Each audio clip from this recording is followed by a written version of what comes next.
শিক্ষার্থীদের সাথে বসার সময় না হয় তাহলে উনি শিক্ষা সচিব কেন হয়েছেন?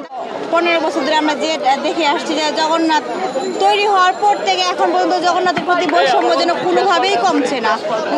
মনে হচ্ছে বরং যে এখন আমাদের আন্দোলনের 24শে জুলাই আন্দোলনের পরে মনে হচ্ছে যেন আমাদের যে বৈষম্যটা সেটা আরও বেড়ে গেছে। প্রথমত আমাদের জগন্নাথের কোনো হল নাই, আমাদের পর্যাপ্ত ক্যাম্পাস নাই, ক্যাম্পাসে পর্যাপ্ত জায়গা নাই, আমাদের ক্লাসরুম নাই, আমাদের পর্যাপ্ত লাইব্রেরি নাই, ক্যাফেটেরিয়া নাই।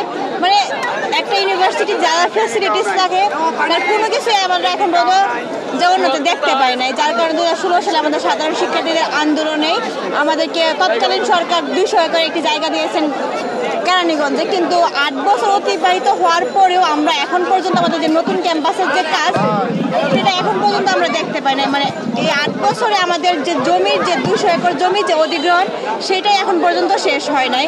তাহলে আমরা ঠিক কীভাবে আশা রাখবো যে আমাদের নতুন ক্যাম্পাস তাড়াতাড়ি তৈরি হবে? 8 বছরে আমরা আমাদের জমিটাই ঠিক মতো বুঝে পাইলাম না, সেই জায়গায় আমাদের কাজ কবে হবে, কি হবে? নাহিদ ভাই আসলে আশ্বাস উনি দিবেন না, যা দেওয়ার সেটা আমাদের ছাত্র জনতারা দিব। উনি আশ্বাস দেওয়ার কেউ না, উনি আমাদের জায়গা থেকে ঠিক ওই উপদেষ্টা জায়গায় গিয়েছেন। ওনার জন্য আমরা না, বরং আমাদের জন্য উনি, আমাদের দায়িত্ব, আমাদের সমস্যাগুলো সমাধান করার জন্য আজকে ওনাকে আমরা ওই জায়গায় পাঠাইছি। তো আমাদের যে আলটিমেটাম 1 দিনের মধ্যে ইউসিসির যে প্রকল্প সেখানে জগন্নাথকে যুক্ত করতে হবে এবং 3 দিনের মধ্যে আমাদের যে নতুন ক্যাম্পাসে যে আবাসনের কাজ এবং হলের কাজ সেগুলো 3 দিনের মধ্যে আর্মির তত্ত্বাবধানে সেখানে বাস্তবায়নের জন্য তাদের হাতে তুলে দিতে হবে। এবং ঠিক তখনই আমরা এই রাজপথ ছাড়বো যতক্ষণ না পর্যন্ত আমাদের সচিবালয় থেকে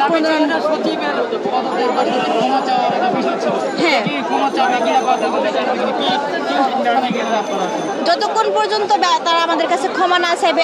শিক্ষা সচিবের কাজটা কি? শিক্ষার্থীদের সমস্যাগুলোকে জানা, তাদের সমস্যাগুলোকে কাছ থেকে দেখা, বোঝা।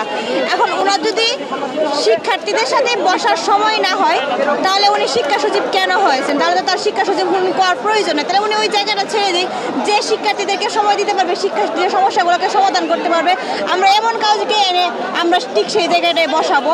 এবং উনি আমাদের সাথে যে দুর্ব্যবহারটা করলে সেটার জন্য ওনাকে অবশ্যই জনসম্মুখে এসে ক্ষমা চাইতে হবে।